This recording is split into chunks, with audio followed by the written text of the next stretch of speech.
नमस्कार, आप देख रहे हैं क्रांति बुलेटिन न्यूज और मैं हूं आपके साथ आरती सिंह आजाद। और नजर डालते हैं आज की खास खबरों पर।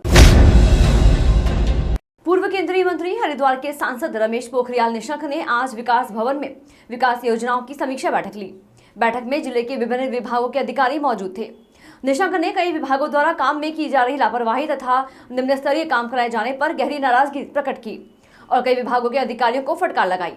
निशंक ने कहा कि अधिकारी दफ्तर में बैठने की बजाय धरातल पर जाकर कामों की समीक्षा करें, तभी केंद्र और राज्य सरकार द्वारा राज्य के विकास के लिए चलाई जा रही विभिन्न विकास योजनाओं के बारे में पता चलेगा और अधिकारी क्षेत्र का भ्रमण करेंगे, तब उन्हें असलियत का एहसास होगा और तभी केंद्र और राज्य सरकार द्वारा चलाई जा रही विकास योजनाओं का लाभ आम जनता तक पहुंचेगा। लोगों ने पीछे के समय में जो दिशा की बैठक थी, दिशा की बैठक में जो निर्देश थे उन्होंने क्या आगे कर रहे हमारे आदर्श गांव की समीक्षा हुई और विभिन्न क्षेत्रों में फिर डिस्ट्रिक्ट लेवल पर जिन जिन विभागों को जो जिम्मेदारियां दी थी वो समयबद्ध हुई कि नहीं, काफ़ी कुछ विभागों ने कर दिया है। कुछ विभाग हैं जिन्होंने नहीं किया तो उनको बहुत कड़ाई से कहा भी गया है कि वो समयबद्ध इन चीज़ों को करें।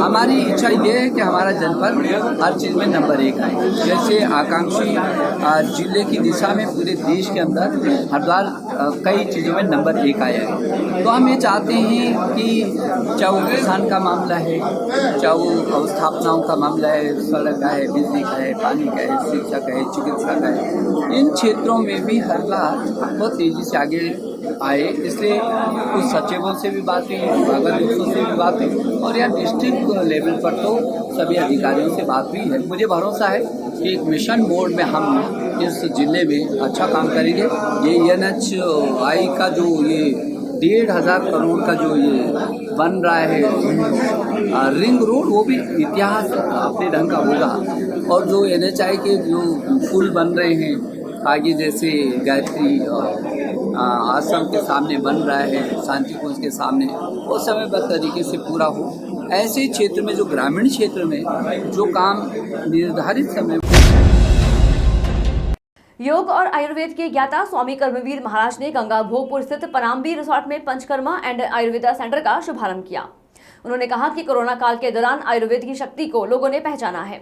वर्तमान समय में लोग आयुर्वेद की ओर आकर्षित हो रहे हैं। लोग यदि प्रतिदिन योग को अपने जीवन में उतारकर आयुर्वेद पद्धति से अपना इलाज कराना शुरू करें तो गंभीर बीमारियों के जद में आने से बचा जा सकता है। लोगों को अपने खान पान में भी आयुर्वेद के हिसाब से करने की जरूरत है। पनाम्बी रिसोर्ट के निदेशक नीरज गुप्ता ने रिसोर्ट में खुले पंचकर्मा एंड आयुर्वेदा सेंटर के बारे में क्या क्या जानकारी दी, आप भी सुनिए। मैं जब स्टूडेंट लाइफ में था तो मेरा एक सपना था मैं इंजीनियर बनूं। मेरे साथ प्रॉब्लम थी, मेरा पेट खराब हो जाता था, इरिटेबल बाउल सिंड्रोम कुछ लोग कहते हैं अंग्रेजी में। फिर मैं योग की शरण में गया, मेरा IT रुड़की में सिलेक्शन हुआ। तो जब भी मैंने देखा, जब भी कुछ काम किया, जब भी लाइफ में अड़चन आई, योग ने आयुर्वेद ने उसी को किया। कोविड के बाद अगर आप देखो, रियल जो वेल्थ थी वो हेल्थ ही थी। पैसा तिजोरी में रखा रह गया लोगों की, पर लोगों को ट्रीटमेंट ही मिला। आई थिंक पंचकर्मा, आयुर्वेदिक, योग, ये 3 तरीके ऐसे हैं कि हम बहुत हद तक अपनी किसी भी बीमारी को प्रिवेंट कर सकते हैं या कोई बीमारी हो गई जड़ से ख़त्म कर सकते हैं। जैसे आज बाबा कर्मवीर जी ने भी कहा कि कैंसर को ख़त्म किया जा सकता है।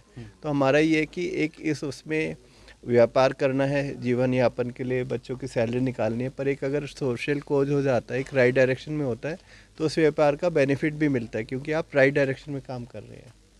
तो यहाँ अभी क्या है, एक मतलब हम सब का एक थिंकिंग प्रोसेस बन गया है कि योग है तो एन्जॉयमेंट नहीं, बिल्कुल एक्चुअली क्या है, अगर आप योग कर रहे हो, आयुर्वेदिक कर रहे हो तो ज़्यादा एन्जॉय है। जो पर्सन योग करता है वो आदमी हैप्पी रहता है।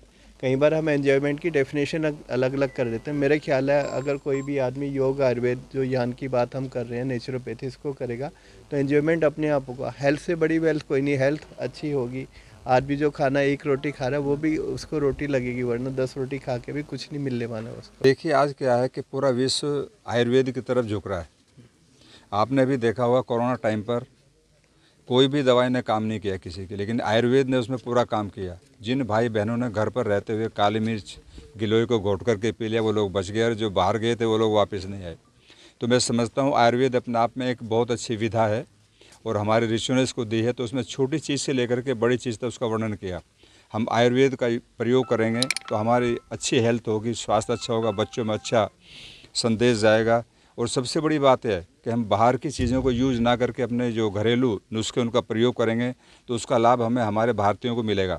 तो आज आयुर्वेद अपने आप में आगे बढ़ रहा है और यहाँ पर जो ये नेचर की क्षेत्र में इसको खोला गया, मैं समझता हूँ ये सबसे बड़ी चीज़ है, क्योंकि आज बहुत सी ऐसी बीमारियाँ हैं जिनका कोई इलाज नहीं है। केवल नेचुरोपैथ में आने के बाद ही हमारी बॉडी का शोधन हो जाता है और उसमें पूरा लाभ मिलता है। जिला गंगा संरक्षण समिति का देश के हर जिले में गठन इसलिए किया गया था कि गंगा का निर्मल जल स्वच्छ रह सके, लेकिन हम सभी लोग बैठकों में आते हैं, आदेश जारी होते हैं और वह आदेश फाइलों में बंद हो जाते हैं। उसके बाद कोई अधिकारी कार्य करने को तैयार नहीं होता। 2021 में हर की पौड़ी पर अतिक्रमण को लेकर आदेश जारी हुआ था, लेकिन वह आदेश आज भी फाइल में बंद होकर धूल फाक रहा है। उसके बाद गणेश उत्सव एवं नवरात्रों के दौरान मूर्तियां प्रतिबंधित होने के बावजूद भी हजारों मूर्तियां गंगा में विसर्जित हुई। यहाँ के अधिकारियों ने मूर्ति विसर्जन के लिए गंगा किनारे गड्ढे खोदकर केवल अपना पिंड छुड़ाना चाहा। ऐसे ही ज्वालापुर कसाई नाले में अवैध पशुओं के कटान का ब्लड एवं अवशेष लगातार बह रहे हैं। हरिद्वार के समाज सेवी रामेश्वर गौड़ ने बताया कि मैं गंगा का वीडियो रोजाना डीजीसी ग्रुप में डालता हूं। उन्होंने बताया हर की पौड़ी को छोड़कर पंतद्वीप पार्किंग एवं अन्य घाटों पर गंदगी है, रेलिंग टूटी पड़ी है। गंगा सूखने के दौरान विभाग सही नहीं हो पाई। नमामि गंगे योजना के अंतर्गत लगभग 65 करोड़ की लागत से सिंचाई के लिए 8 नहरें बनाई गई थी, जिनमें से एक नहर तो धरातल पर बनी, जो भ्रष्टाचार के चलते 1 घंटे भी नहीं चल पाई। में लगी हुई है, गंगा के नाम पर लाखों करोड़ों रुपए जमा कर रहे हैं। अधिकारी भ्रष्टता के कारण आप देख ही रहे हैं कि दुनिया सब नाले टेप हैं। अभी पीछे प्रेमनगर आश्रम पे 2 नाले खुले हुए हैं और कभी भी जबकि उसमें साफ लिखा हुआ है कि गंगा जी में जब भी कोई भी सफाई हो या कहो तो कम से कम जानकारी होनी चाहिए, लेकिन यहाँ अधिकारी अपनी मनमानी कर रहे हैं। चाहे जब गंगा में नाला खोलते हैं जिससे करोड़ों हिंदुओं की आस्था को ठेस पहुँचती है, लेकिन यह सोचते ही नहीं है कि यहाँ पर करोड़ों श्रद्धालु स्नान करने आते हैं और उन बेचारे सभी को ऐसे अपवित्र जल में स्नान करना पड़ता है जो सीवर युक्त है। गंगा संरक्षण समिति की हर माह बैठक होना अनिवार्य है, लेकिन यहाँ बैठक 3 बार से लगातार कैंसिल हो रही है और जो आदेश होते हैं वो धरातल पर होते ही नहीं हैं। उन आदेशों को केवल फाइलों में ही सीमित रहते हैं, फाइलों तक ही। तो ऐसी बैठकों से भी कोई लाभ नहीं है, वो केवल फॉर्मेलिटी ही केवल रह गई है बैठकों की। हरिद्वार में आए दिन मोटरसाइकिल की चोरी की खबरें आ रही थी। इसी को लेकर पुलिस विभाग सतर्क हुआ और पुलिस ने जगह जगह मोटरसाइकिल की चेकिंग अभियान शुरू किया। हरिद्वार पुलिस ने विभिन्न जगहों से चोरी की गई 21 मोटरसाइकिल शांतरशाह खंडहर में बरामद हुई। विगत 15 दिन में 40 से ज्यादा मोटरसाइकिल बरामद की गई। बीते कुछ महीनों में जनपद के थाना बहादुराबाद, सिडकुल, रानीपुर क्षेत्र अंतर्गत सिलसिलेवार हुई मोटरसाइकिल चोरियां के खुलासे में जुटी थी। अजय सिंह एसएसपी हरिद्वार ने मोटरसाइकिल चोरी का खुलासा करते हुए बताया कि पिन पॉइंट अप्रोच से लगातार मेहनत कर घटनास्थल के आसपास के सीसीटीवी कैमरे खंगाले गए, मुखबिर तंत्र को मजबूत किया और पूर्व में कई वर्षों के प्रकाश से आए चोरी, लूट, छिनौती आदि अपराधियों से सघन पूछताछ कर जुटाए सबूतों को मुखबिरों से रीचेक कराने पर यह स्पष्ट हो चुका था कि इन घटनाओं में 4 सदस्यों के एक सक्रिय वाहन चोर गिरोह का हाथ है। देखिए, बहादुराबाद थाने में जो है कुछ इनपुट मिल रहा था कि वाहन गैंग के जो कुछ गिरोह के लोग हैं जो सक्रिय हैं यहाँ पर और आसपास काफ़ी समय से विगत समय से रानीपुर, सिडकुल और इस तरह इंडस्ट्रियल एरियाज़ में भी वाहनों को चुरा रहे हैं। चूँकि काफ़ी सारी एफआईआर भी रजिस्टर्ड थी और साथ ही साथ इस सूचना पर जो है पुराने जो सीसीटीवी हमारे पास कवरेज थी उन सबका एनालिसिस किया गया और एक सूचना पर लगा कि 4 लोग इसमें चिन्हित हुए थे जो इस पूरे मामले में इधर विगत काफ़ी दिनों से सक्रिय थे वाहन चोरी में। इन चारों को एक सूचना पर जो है वाहन पर जाते हुए इसमें 2 लोग को अरेस्ट किया गया था। इसके बाद पूछताछ में अन्य लोग भी इसमें सारे अरेस्ट हुए और इसमें 21 मोटर बाइक जो चोरी हुई थी विभिन्न थाना क्षेत्रों से, खासकर हरिद्वार के हमारे 3 थाना क्षेत्र हैं जिसमें 12 मोटरसाइकिल इसमें आइडेंटिफाइड हो गई थी। बाकी अन्य प्रांतों से भी चोरी की गई हैं जिनके बारे में तस्दीक किया जा रहा है। तो 21 गाड़ियों को बरामद किया गया है। इसमें 4 लोग अरेस्ट हुए जिसमें जो है मुकुल जो है वो हरियाणा पानीपत का वर्तमान में सिडकुल क्षेत्र में रह रहा था और इसमें 3 अन्य लोग हैं जो इसमें साथ में गिरफ्तार हुए हैं। वो हैं संजू, आसिफ, आशीष। सभी विभिन्न थाना क्षेत्र के पथरी और हरिद्वार के सिडकुल क्षेत्र के निवासी हैं और आपस में पूर्व के परिचित भी हैं और साथ ही साथ जो है इसमें रिश्तेदारी भी इनकी कुछ है। तो वाहनों को चुरा के यहाँ से वो अन्य प्रांतों में भी बेचते थे और अन्य प्रांतों की गाड़ियों को लाकर वहाँ से यहाँ पर वो बेचने की फिराक में थे। काफ़ी सारी और भी जानकारी इनसे मिली है जिस संबंध में अभी पूछताछ की गई है। उस पर आगे के जो हमें इनपुट्स मिले हैं उस पर हमने टीमों को लगाया है। तो भविष्य में और भी रिकवरी होने की इसमें पूरी संभावना है। सर, आसपास के क्षेत्रों में, खासकर आसपास के जिलों में कितनी बड़ी रिकवरी है सर? ये और देखिए रिकवरी क्या, अब कहा जाए कि चोरी जब हमारे यहाँ से तो जिम्मेदारी भी हमारी बनती है कि कहीं ना कहीं हम उसको तलाश करें। तो ऐसा कोई डेटा नहीं है, लेकिन हाँ ये इस तरह की बरामदगी होने से, जो इस तरह के गैंग के पकड़े जाने से जो आमजनों की मोटरसाइकिलें कहीं भी छोड़ते हैं और चोरी हो जाती है, उससे कहीं ना कहीं थोड़ी बहुत राहत मिलने की उम्मीद है। सर आपने एक ऐप की बात भी की है, इसका जो लोग अगर कोई चोरी होती है तो किस तरीके से मतलब क्या जागरूक करेंगे? देखिए एक हमारा उत्तराखंड पुलिस ऐप है जिसमें गौरा शक्ति ऐप भी महिलाओं के लिए, इसी तरह हमारा EFIR का भी है। अगर वाहन किसी का चोरी हो जाता है और उसकी स्वयं का वाहन है और उसकी RC और डॉक्यूमेंट्स उसके नाम पर है, तो वह उसको थाने आने की ज़रूरत नहीं है। वह EFIR के माध्यम से कहीं भी बैठे हुए अपने घर बैठ के कहीं बाहर से भी वो ऑनलाइन FIR दर्ज कर सकता है, जिसका प्रचार प्रसार सब जगह किया गया है। मैं चाहूँगा ऐसे जो जनता के पीड़ित हैं, जिनकी गाड़ी चोरी हो गई है, जिनको FIR लिखवानी है, वह EFIR के माध्यम से अपने जो है FIR को रजिस्टर्ड करा सकते हैं। सर कोई नाम की घोषणा भी है पुलिस टीम को? इसमें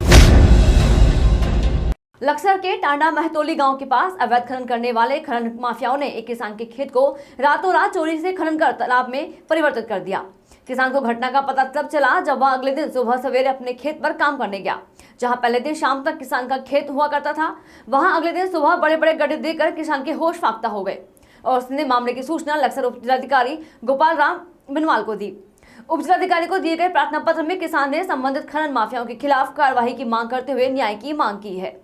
उप जिलाधिकारी गोपाल राम बिनवाल ने मामले की गंभीरता को देखते हुए तत्काल ही लक्सर पुलिस के नाम कार्रवाई के निर्देश जारी कर दिए हैं। उप जिलाधिकारी ने बताया कि मामला बेहद गंभीर है, कार्रवाई के निर्देश जारी कर दिए गए हैं। किसी भी हाल में अवैध खनन करने वालों को नहीं बख्शा जाएगा। अवैध खनन करने वालों के खिलाफ सख्त कार्रवाई की जाएगी। ये लिखा गया है कि उनके खेत को रातों रात कुछ व्यक्तियों के द्वारा उसमें खनन किया गया है। इस संबंध में SHO लक्सर को आवश्यक कार्रवाई तो निर्देशित किया गया है और वो पत्र SHO को भेजा गया है। इसमें जांच में जो तथ्य पाए जाएंगे उसके हिसाब से अग्रिम कार्रवाई की जाएगी। फिलहाल इतना ही। खबरों का सिलसिला लगातार जारी है। बने रहे क्रांति बुलेटिन न्यूज के साथ। नमस्कार।